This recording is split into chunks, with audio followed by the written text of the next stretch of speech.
Greetings, everyone. Lieutenant Colonel Alan West here, and welcome to the Steadfast and Loyal program.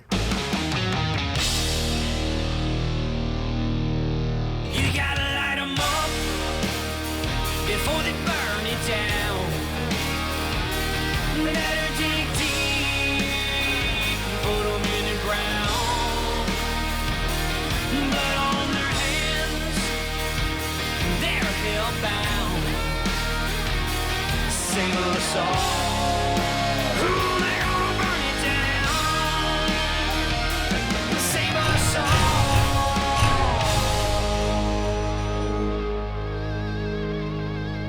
before they burn it down.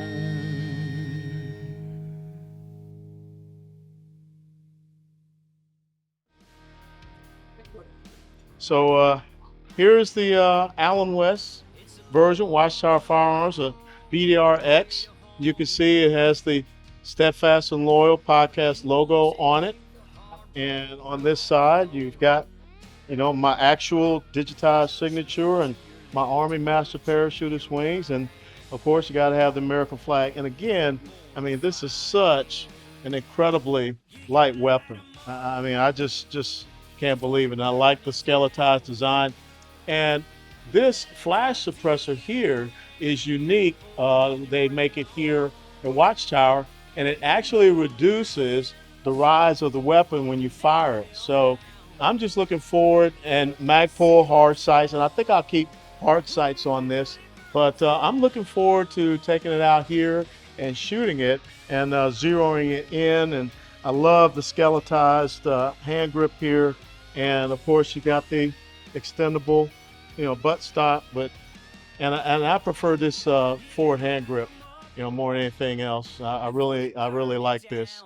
So here it is, right up there next with Rob O'Neill. It's hard to believe that, but that's why America's such a great country, where a kid born in the inner city of Atlanta, Georgia, can have an AR-15 designed by him and with his signature on it, limited edition. So check out their website, watchtowerfirearms.com, and if you want, you can purchase one of these.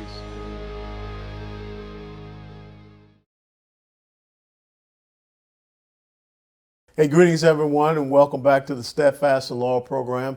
And we're going through and looking at the Texas State House and some of these challenger races that we see up here right now in North Texas, and we'll start broadening it out and looking across the state of Texas. Because when you go back and you think about the legislative session here, when you think about the fact that 61 Democrats and 60 Republicans voted to impeach the Attorney General, Ken Paxton, here in the state of Texas, which when that trial went over to the Texas State Senate, you saw that there was no there was no case there was no evidence. So why could they push that through in 48 hours? But yet so many critical pieces of conservative legislation doesn't get pushed through. So we are joined with a dear friend of mine, Abraham George. Abraham George is a candidate for Texas State House District 89. He is also the former chairman of the Collin County Republican Party. That's just north of Dallas County. He got involved in the Republican Party when he realized that the party's values echoed his own. When he moved to Collin County in 2011, he volunteered with the Collin County Republican Party and joined a variety of Republican and conservative clubs in the county, including serving for 2 years on the board of the Collin County Conservative Republicans. He also served as the credentials chair for the 2020 precinct and Senate district conventions. He served as the vice chair of the Collin County Republican Party and was elected to the State Republican Executive Committee representing Senate District Number 8. And through his wide-ranging involvement with the Republican Party, he formed strong bonds with leadership and precincts chairs in the Collin County GOP and was the chair of that Collin County GOP in October of 2021. And in March of 2022, he ran unopposed on the primary ballot to begin a full 2-year term as chairman. He lives with his wife, a registered nurse, in Parker, Texas, with their 2 children, both of whom are in the Plano Independent School District. Abraham, thanks for joining us here. Well, glad to be here. So tell us, a little bit of your background. Where were you before you got here to the Lone Star State of Texas? So I was born and raised in India, southern part of India, state called Kerala. It's one of the states that has a lot of Christian population. And so born and raised to a preacher. Dad and mom were preachers. So was my grandfather. Wow. Yeah, and Pentecostal beliefs. Yeah. And so came to United States in 1996. I finished my high school in India and came here in Carrollton, North Texas. Yep. Yeah, lived there for about 12 years actually, then moved over to Collin County. So that's my background. Went to school here, got married here, all that stuff. Yeah. Now, you and I have this issue with the progressive socialist left, the Democrat Party, because they believe based upon the melanin content in our skin, we're supposed to think and articulate our principles and values based upon that we can't form our own decisions. Have you run into that as well? I have. That's how I ended up in politics. So in 2008, during President Obama was running, Yeah. a lot of people in my community, Indian community, was kind of expected that we will support Obama. And I was a business owner, small business owner, starting up and just learning all about taxes, and I just hated all of that. And then realized the socialist progressive agenda is primarily to take everything away from you to the government, and you are basically slaves to the government. And I just didn't like that part of it. After he got elected, I was not expecting him to be elected, honestly. So I didn't even care for it. I was not in politics. After he got elected, I actually went to Dallas County GOP headquarters and said, "Hey, how do I help?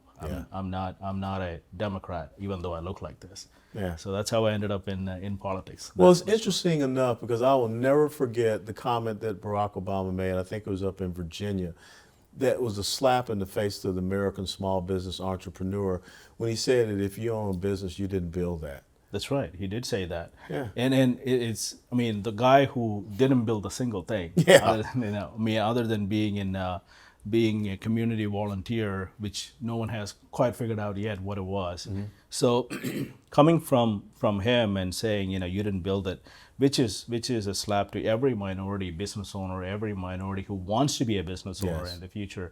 And I'm glad he's not there anymore, but even though he's kind of running the country still. He is still running the country. Now, when you look at the Indian community, I was surprised. The Indian community is very strong here in the state of Texas between the Dallas area and down in Houston as well. I mean, we even had President Modi come down and visit in Houston, Texas. Had that huge rally with Donald Trump down there in the football stadium. Yep. Did you go in it? I didn't go to that. I was actually out of country during that time in India while he was here. Yeah. So You're fasting in the night. That's right. Yeah. So what is happening in the Indian community when they see this progressivism, this socialism, this Marxism, when they see now how Hamas supporters, a terrorist organization, we remember the Mumbai attack, how they are taken to the streets and intimidating, threatening people. Is there an awakening, you think, in the Indian community? I think so. So the Indian community, India as a country, have gone to the further right these days, mainly because the Congress Party is what the other party is called. Used to be the party who built the country, started out all of that. Then they started going into the socialist ideology. Then the BJP, which is actually a far right party, which a lot of Indians don't agree with. But they started supporting this because they started to build this identity of, okay, we are Indians and we can stand our own. So the Indians here in the United States, you got to understand the people in India, they liked government in the past. Mainly a lot of government workers. Yeah. And on top of it, we were under the influence, and we were under the government of the British, right? And we India kicked out the British, and so they loved their government for a time. Then they started to realize, okay, this government that we just built is a problem now. So now they're going into a limited government type of situation. So a lot of Indians here, depends on the generation. And if it's an older person, they usually like the government. And that's where the socialist ideology in their mind is. But if it's a younger person, they've seen that going through and they're recently starting to see, okay, well, this is not working for us. It's not working for the India itself. So now they're starting to realize, okay, the government needs to be limited, and we need to come to a point where actually people have more power than the government itself.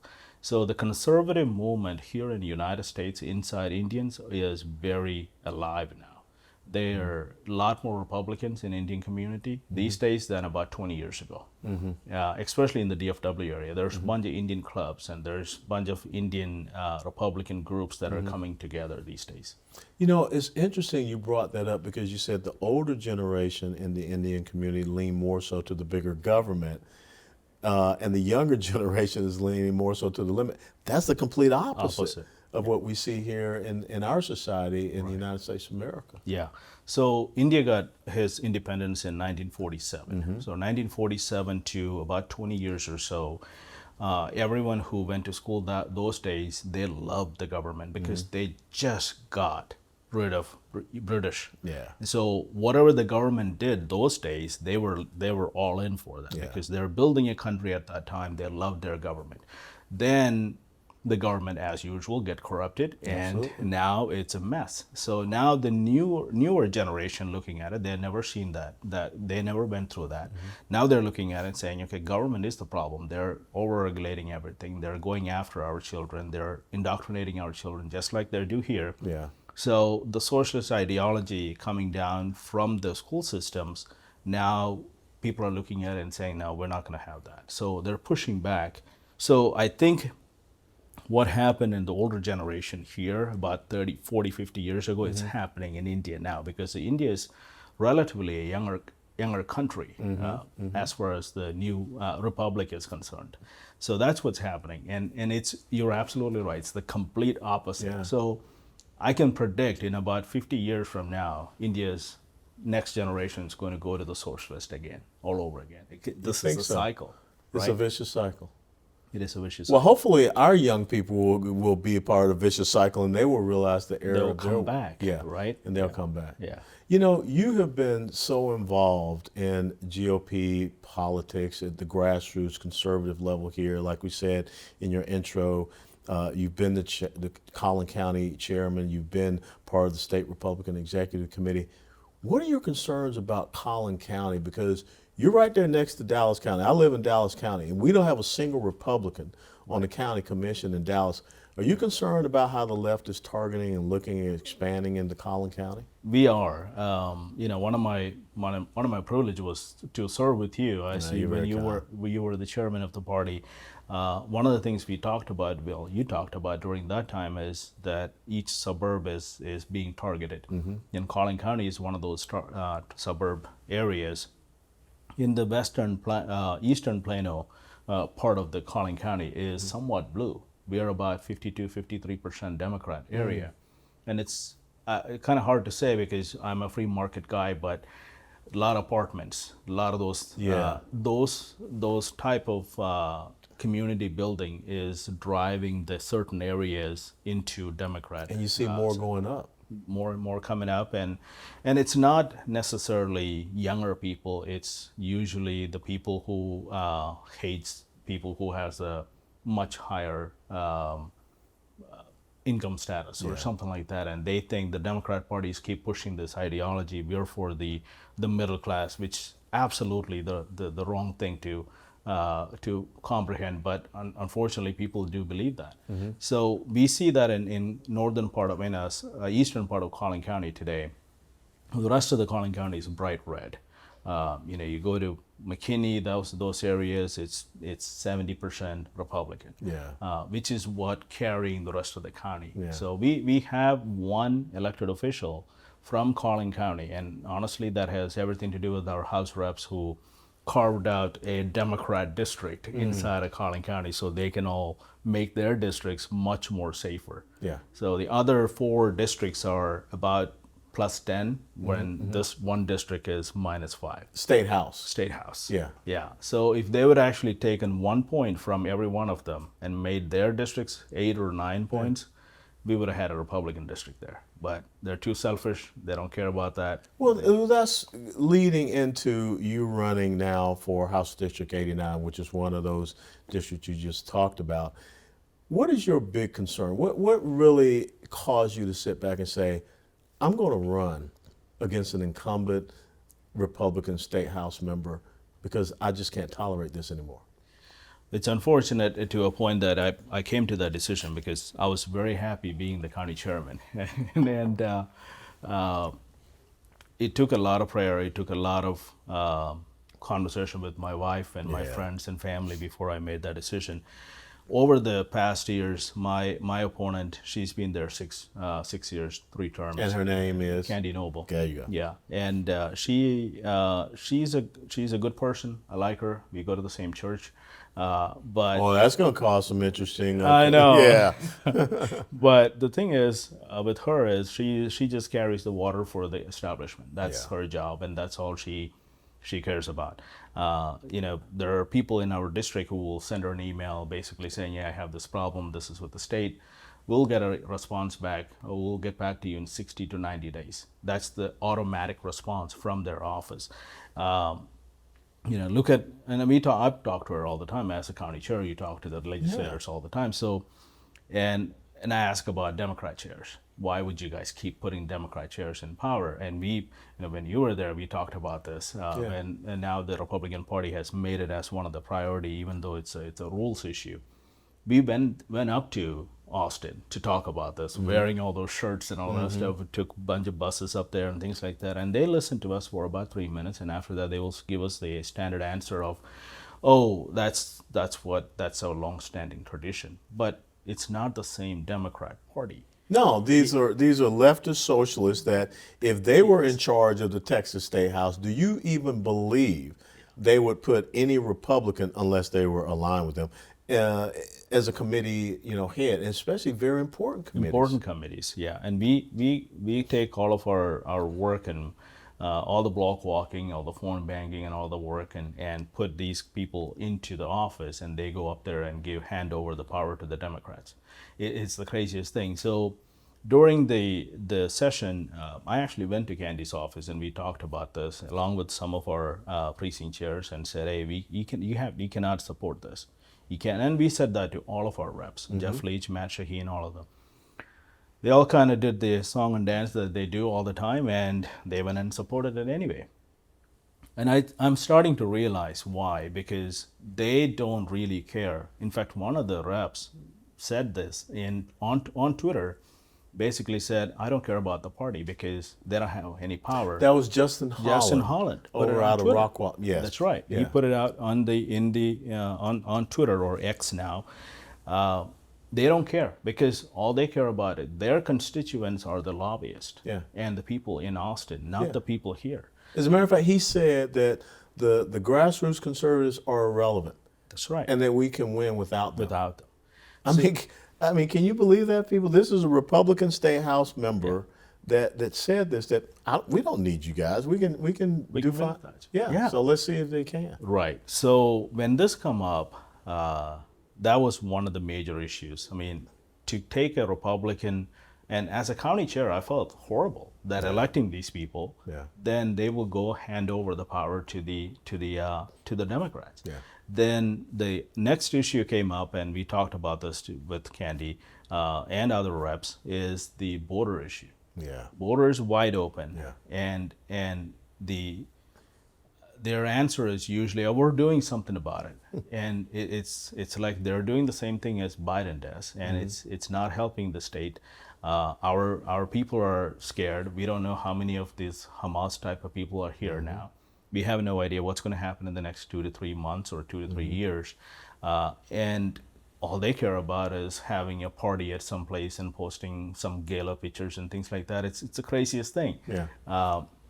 They're doing the politician version of, and I realized all of this because when they start sending out mailers, they will send out a mailer saying, we had the best conservative. I know. I'm already getting those mailers. Yeah.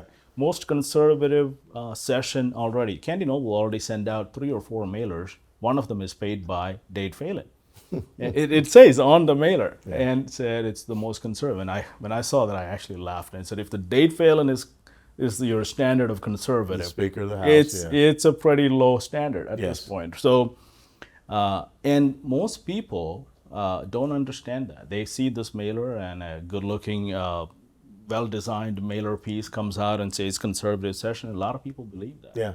So when all of this happening, and I prayed about it, and I said, okay, I can continue to be the chair and continue to elect these people, and they will continue to do what they're going to do, or I can stand and say, put where the money where the mouth is, Absolutely. and actually put my money into it and ask for people's support and come out and do the work. So Well, now you see why I stepped down as the state party chairman, because you can go out there and work hard, raise money, and get these people elected, and they continue to do the exact same thing, which is the definition of insanity. And I don't want to be known as an insane person.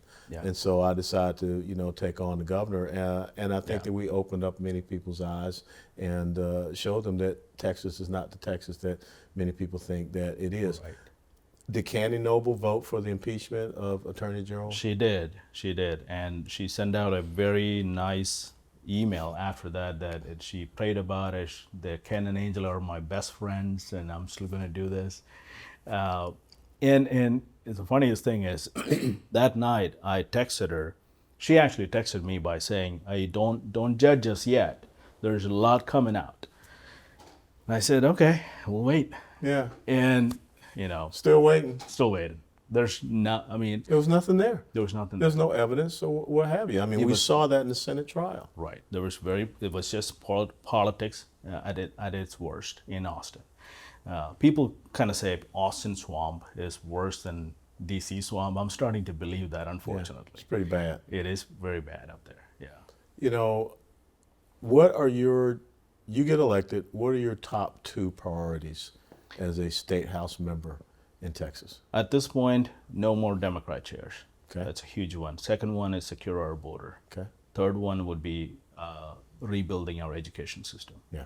It is a nightmare because we're not teaching our kids the math, the history, the real history. We're not teaching them any of that stuff. There are good school districts who does a great job, but majority of them are not. And we have this progressive type of personalities coming out of the high schools. I know. And supporting Hamas and protesting and boycotting in 8th grade and 9th grade in our school systems.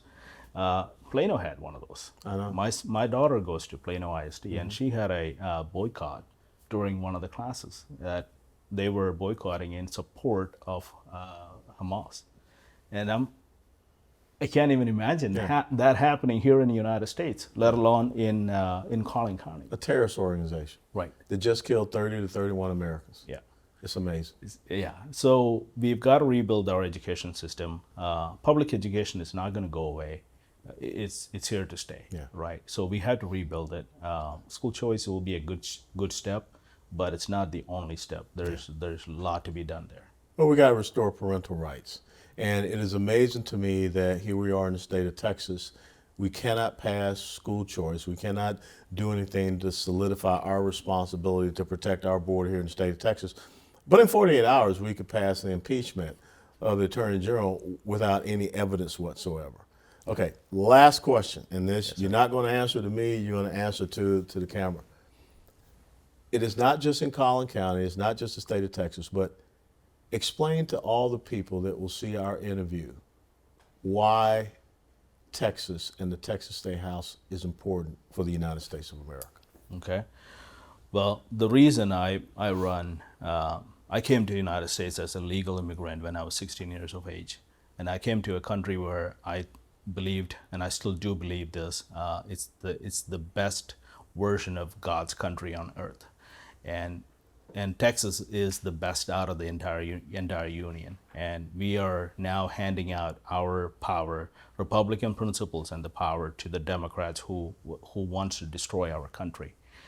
And I'm running to return our country, our state, to the place where I actually came to, where I dreamed of, and to build the next Texas to the next level where my children will grow up to a place where there's still American dreamers exist, and securing our border, rebuilding our education system, removing Democrats from committee chairs, working on all the Republican priorities, banning gender modification. There's a ton of stuff to be done, and our politicians do that politic.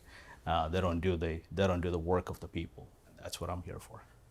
Well, I just want to thank you for taking the time to be with us here at the Steadfast and Loyal program. Where can people follow your campaign? What's the website? It's abrahamgeorge.com. Very simple. abrahamgeorge.com. Yes, sir. And you have my support and endorsement. Thank you. I appreciate that. Absolutely, because you're a great young man. Thank you, sir. So God bless you and thank you. All right, folks, thank you for joining us on this episode of the Steadfast and Loyal program. Special thanks to this young man here, Abraham George. And go check him out. I don't care if you're outside the state of Texas. Texas needs to be stronger. And this is a young man that will help Texas to get back to where it should be. So God bless you all. Until next time, steadfast and loyal.